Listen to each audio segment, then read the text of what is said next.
A couple of weeks ago, I was just watching the English football team at the Euros, and even though they tried their best to fraud their way to a title, it's coming home. But thankfully, in the final, Spain sent them back to wherever they came from. And, I just quickly have to shout out Bella Mohamed for bringing that back to memory in the press conference.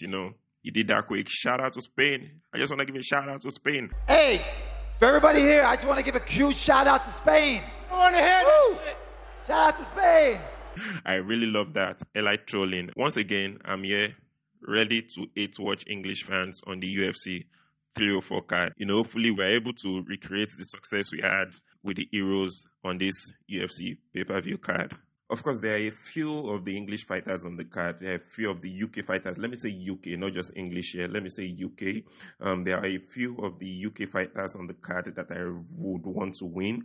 But then definitely I want a whole lot of them to lose. So let's just quickly go over the card and see the ones I would be supporting to win and the ones I would really love to lose. So starting with the early prelims, we have Shauna Bannon and Alice Adeline. This is really going to be an interesting fight with Alice making her debut and Shauna, it's a sophomore fight and she lost her debut. So it's going to be an interesting fight. So for this one, honestly, I don't really care as much. But then for the sake of the win ratio at the end of the day, I'll just want to give this to Alice Adeline.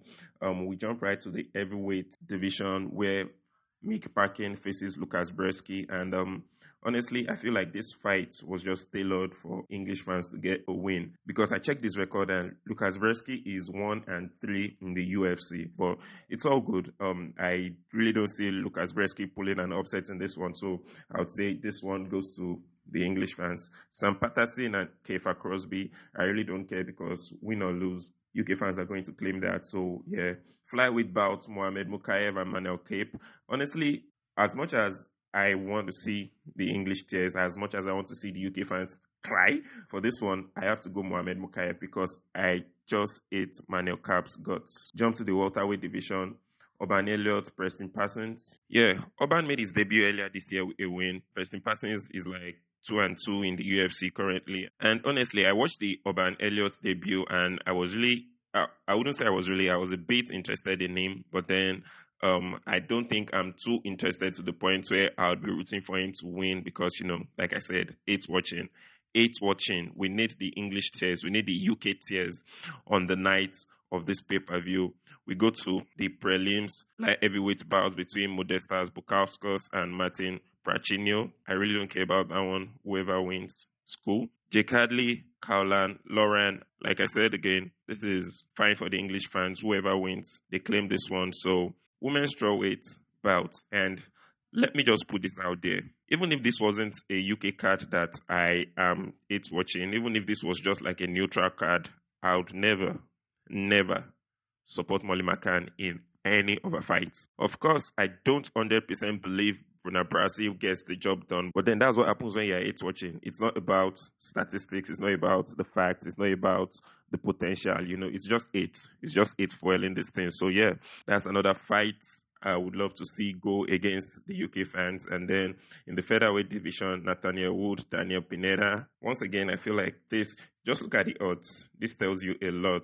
Once again, I just feel like this is another fight that was put here, just to give the UK fans a slight advantage, all right? This is Daniel Pineda, 38 years old, 2-2 in the UFC. He joined the UFC late, but he's 2-2 in the UFC. Nathaniel Wood is like 8-3 in the UFC. He's fighting a 38-year-old man who is just 2-2 in the UFC. So I feel like this is another fight that was just placed there for the English fans to get an advantage. And we jump to the main card where we start with the featherweight bouts between Arnold Allen and Giga Chikadze.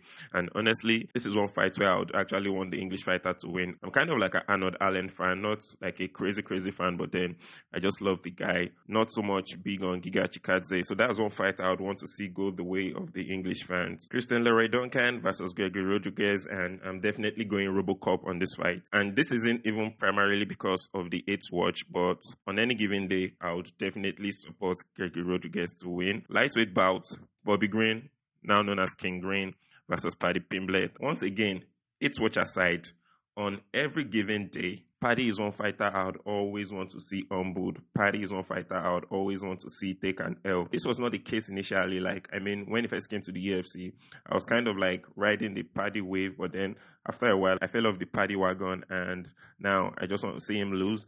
The co-main event, Tom Aspinall versus Curtis Blades, and interestingly, this is one of the fights where I would love to see an English fighter win, because I just really respect what Tom Aspinall is doing, because ideally, he should be fighting a title unification bout right now. And I feel like the way the UFC has been treating him since he became interim champ, it's not so good. But the fact that he's not just sitting on his arms waiting for the fight with John Jones to unify the title, but he's, willing to defend, like crazy stuff I've never heard before. He's defending an interim title.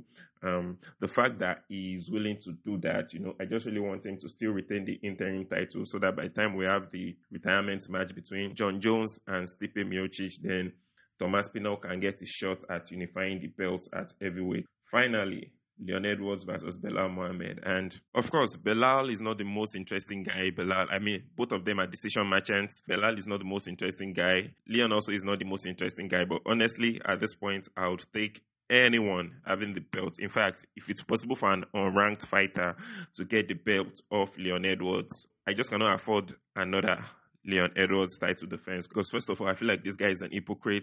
I feel like he's a cheat, and I don't feel like he's deserving to be a champion. The craziest part of it was him trying to discredit Belal Mohamed from getting a title shot, which is just crazy, because when he was riding a long win streak and he wasn't getting a title shot, he was crying, lamenting about it. But then you become champion, and there's this other guy in the division who is also in the same position you were before, and then you're trying to discredit him. Such hypocrisy. So, yeah, let's quickly do a recap and see how many guys I would be wanting to see win. Okay, we have Tom Aspinall, we have Arnold Allen, Mohamed Mokaev, and of course, I expect Mick Parkin to win. So, 4 out of 10 is actually a good result for an 8 watcher. The card is tomorrow. We'll wait and see if it's going to be English tears or it's going to be my tears.